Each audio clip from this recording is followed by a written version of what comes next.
Hello दोस्तों, आप सभी का स्वागत है हमारे एक नई वीडियो में।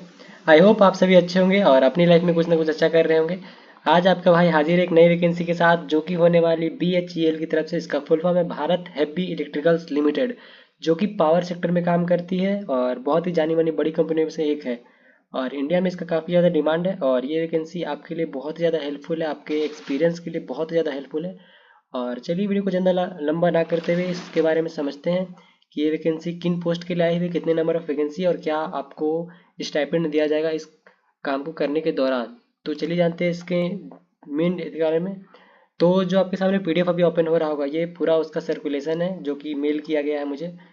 और ये है भारत हैवी इलेक्ट्रिकल लिमिटेड, जो कि गवर्नमेंट ऑफ इंडिया के अंडरटेकिंग में है, मतलब सेंट्रल गवर्नमेंट का ये अंडर में ये कंपनी आती है। बहुत ही जानी मानी कंपनी और बहुत ही बड़ी कंपनी में से एक। तो इसमें जो है engagement of trade apprenticeship of the year 25-26 under apprenticeship act, मतलब ये है कि ITI वालों के लिए वैकेंसी आई हुई है सिंपल वर्ड्स में। जिसमें कि अगर हम लोग ये ट्रेनिंग की बात की जाए तो ये अप्रेंटिस है, जो कि एक साल का होने वाला है।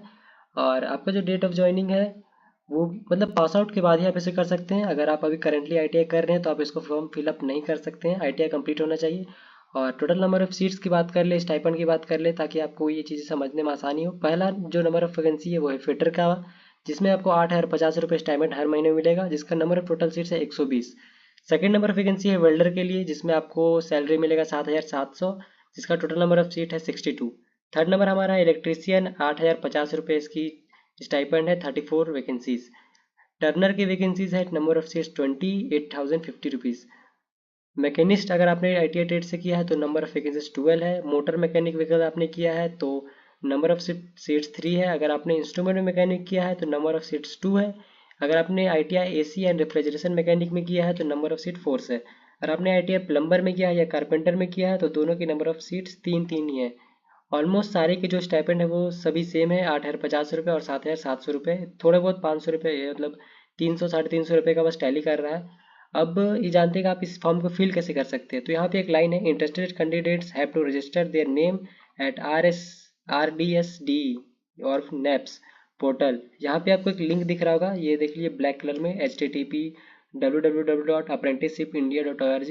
ये लिंक में आप क्लिक करके अपना एक NAPS में ID बनाइए। जो भी अभी सेंट्रल गवर्नमेंट की जो वैकेंसीज आ रही है अप्रेंटिस के ऊपर, वो सारी NAPS के थ्रू ही आप अभी फुल कर मतलब फॉर्म फिल कर सकते हैं और वहीं से आप इसके लिए अप्लाई भी कर सकते हो। सिर्फ इसके लिए नहीं, और भी जितनी वैकेंसीज आती है ना सेंट्रल गवर्नमेंट के अंदर में, चाहे वो स्टेट गवर्नमेंट के अंदर में, वो NAPS के थ्रू ही आती है, चाहे प्राइवेट सेक्टर के अप्रेंटिस हो या फिर गवर्नमेंट सेक्टर के अप्रेंटिस हो।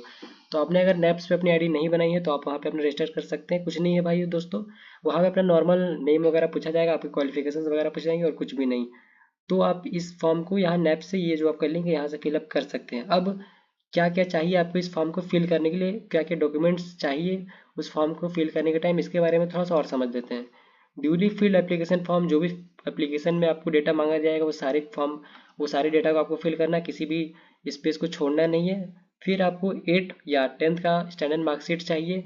उसके बाद जो आपका ITI का ट्रेड का सर्टिफिकेट है, मार्कशीट सेमेस्टर वाइज, उसको आपको सबमिट करना पड़ेगा। और या फिर ट्रांसफर सर्टिफिकेट, जिसको हम लोग TC बोलते हैं। जब ITI कंप्लीट हो जाता है ना, तो कॉलेज चेंज करने के बाद, छोड़ने के बाद आपको एक TC दिया जाता है, इसका फुल फॉर्म होता है ट्रांसफर सर्टिफिकेट। वो आपको देना पड़ेगा। आपका जो आधार कार्ड है वो देना पड़ेगा। अगर आप किसी भी कैटेगरी से बिलोंग करते हो, जैसे कि OBC, SC, ST, EWS, तो उसका सर्टिफिकेट आपको देना पड़ेगा। अगर आप जनरल कैटेगरी से हो, UR से, तो फिर आपको उसका कोई भी वो सर्टिफिकेट नहीं देना पड़ता। लेकिन आप किसी भी रिजर्वेशन कैटेगरी से बिलोंग करते हो तो आपको वहाँ पे देना पड़ेगा।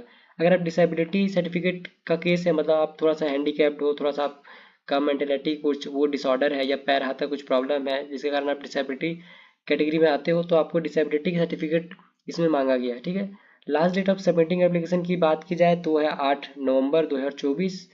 ठीक है। उसके बाद भी आपको इसमें थोड़ा सा भी डाउट हो तो आप यहाँ पे दी गए नंबर पे कॉल कर सकते हैं, नहीं तो आप हमारे कमेंट सेक्शन में अपने कमेंट छोड़े, हम वहाँ पे आपको अपना रिप्लाई करेंगे।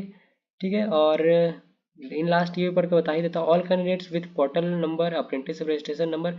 जब आप NAPS में अपना ID बनाएंगे ना, वहाँ पे एक नंबर आपको दिया जाएगा, जिसका नाम इनरोलमेंट नंबर होता है, रजिस्ट्रेशन नंबर होता है। उस नंबर को आपको याद रखना है। ठीक है। तो वो आपका फाइनेंस सिलेक्शन के समय बहुत ही ज़्यादा जरूरत पड़ेगा। The candidate must have an active email ID। आप जो ईमेल ID देगा वो चालू होना चाहिए, उसी में आपको सारा डेटा वापस भेजा जाएगा। और एक मोबाइल नंबर होना चाहिए, इसमें 1 साल तक वो कंपनी आपको कॉन्टैक्ट कर पाए। ठीक है।